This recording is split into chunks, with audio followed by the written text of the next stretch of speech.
Welcome back to Better Kansas City. September is National Suicide Prevention Month, and today is National Suicide Prevention Day. One goal for many health organizations is to open up the conversation, and Amanda Davis of St. Luke's Critterton Children's Center is here to offer some guidance. Thank you for being here, first off, and to talk about this tough subject. And starting the conversation is so important, right? And knowing that it's okay to talk about this subject, right? Yeah, it's really important. A lot of people are scared to ask somebody if they're thinking about suicide or killing themselves, but we've actually had years of research that tell us that that does not put the idea in anybody's head. It doesn't make them more likely to take their life, but it actually produces a relaxation response and opens up this really important conversation. And today's a great day to do that because it's in the news, and so it's kind of an easier way to start that conversation. Like, hey, did you see that on the news? And then, you know, we've been thinking about you, and here's a question, and just kind of initiate the conversation that way. Yeah, it's really great for parents to do that with kids, even when they're not concerned, because that tells their kids it's okay to talk about this. So if they do have those thoughts, they feel more comfortable coming to them. And speaking of kids, how common is suicide in our youth? I think we hear a lot about it on the news stories. I know there was the Netflix show here a couple seasons back. How common is it? It's actually the second leading cause of death for children ages 10 to 24. So the only cause above that is accidents.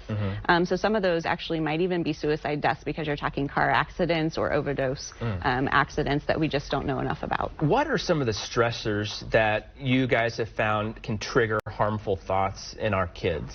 Yeah, I mean, it's really anything that would stress you out.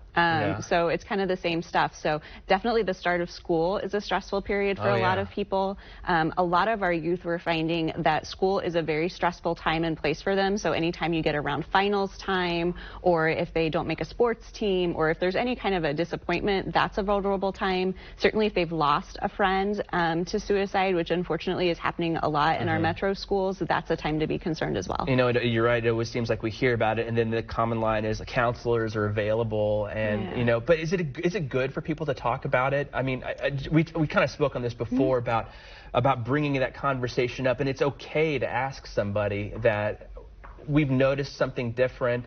Any other tips or resources on how to start that conversation? Because I think for you and I, growing up, it just wasn't something you talked about, but now it's more important than ever to have that conversation. Yeah, I mean, it's really important just to ask the question very directly, but it's also important when we do have an event that happens and that conversation starts that we talk about it in a really specific way. There's a lot of research around how you talk about a suicide death and how that affects a contagion effect where other people might then think about it. So we want to talk about it in a way where we're talking about the fact that there's help available and there's hope for getting better, and that the fact is most people, when they have those suicidal thoughts and feel so overwhelmed and in so much pain, that pain eventually gets better.